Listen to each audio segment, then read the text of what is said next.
and they handled Lamar just fine in an upset win. However, a week later, they got Houston in Houston, and Deshaun Watson did whatever he wanted. Counted for 380 of the team's 395 yards, either with his arm or his legs.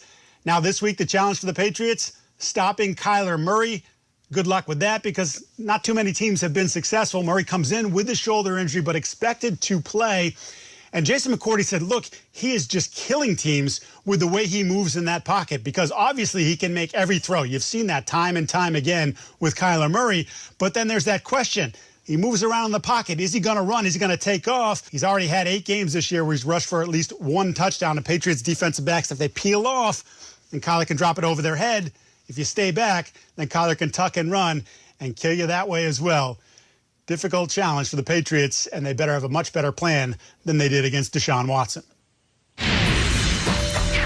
Hopefully that's the case, Mike. Thank you. The Patriots defense, normally a strength, but right now they're allowing 24 points a game, a completion percentage approaching 70%, and a passer rating of almost 100. All 3 are the worst of the Belichick era, which began back in 2000.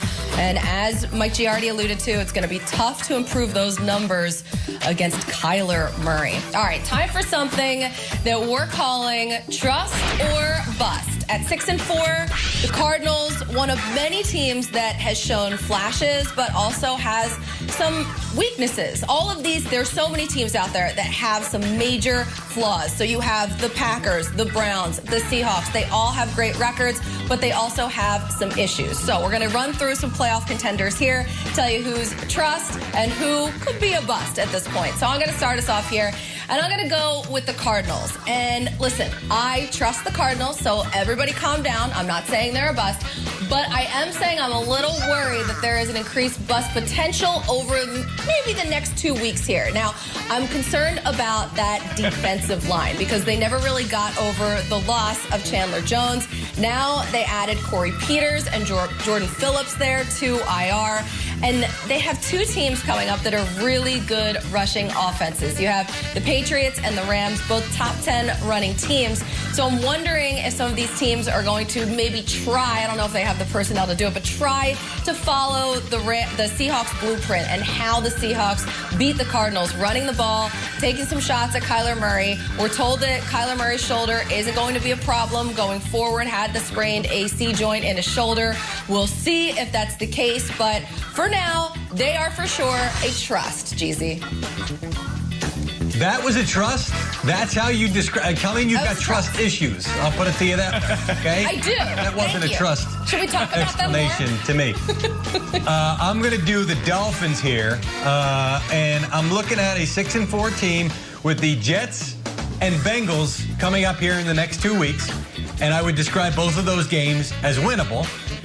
So now you're looking at a potential 8-4 team, but you notice the graphic hasn't popped up yet because I haven't gotten to the bust portion of the program. So you can bust this team right now because I'm looking at the Chiefs, Patriots, Raiders, and Bills down the stretch. I'm a little worried about that, but I'm also worried about the numbers that they have put together while getting to 6-4 because they should be better.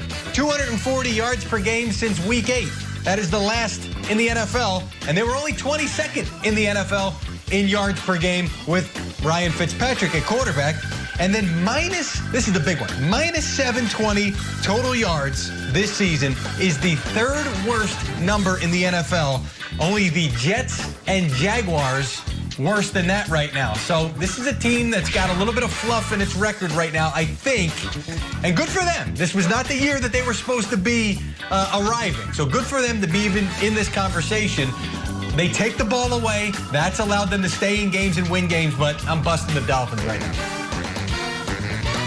You're busting the Dolphins, Jeezy. I hear you, brother. But I'm going to go with the Las Vegas Raiders, right? And I'm going to say I'm trusting the Las Vegas Raiders. And I never would have thought I would say that I'm trusting the Las Vegas Raiders. I used to say the Raiders were the graveyard for guys' careers. But honestly, I think Coach John Gruden, I mean, he's underrated, man. People, they know him as a character, but I don't think he's appreciated enough for the X's and O's and what he's done with his offense. Derek Carr's playing out of his mind right now, completing explosive passes down the football field, and really, they can beat you any way you want it, right? If you want to play that physical style of football, they just line up and they give the ball to Josh Jacobs, and what that does is it creates short third downs, which makes this team the best third down offense in all of football, converting over 50% of their third down conversions. And then when you're running the football, it allows you to get those explosive passes. 5 touchdown passes from Derek Carr on explosive passes. And again, you would think all of them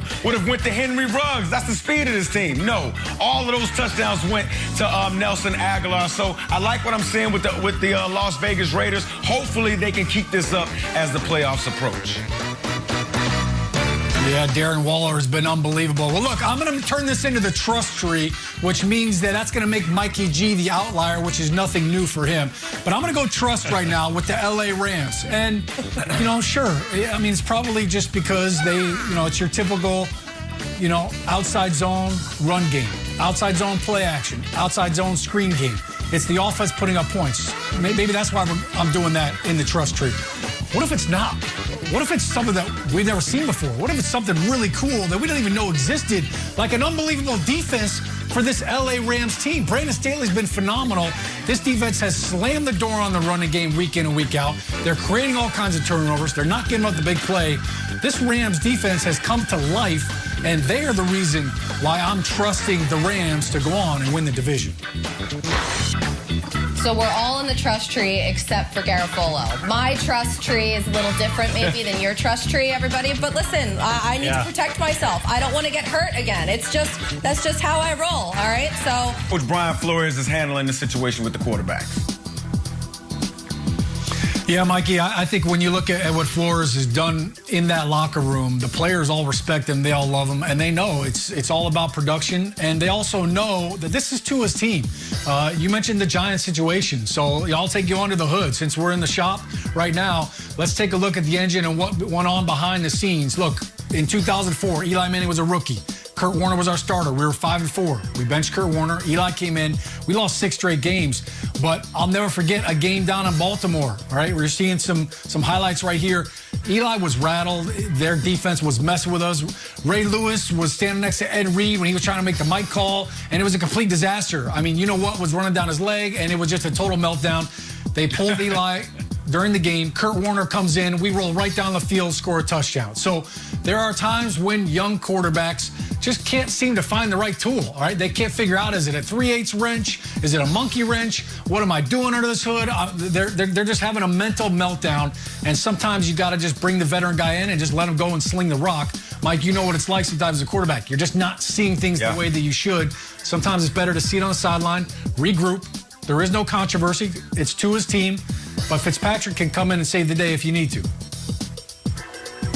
Well, Sean, I see both sides of this. I see both sides of this situation.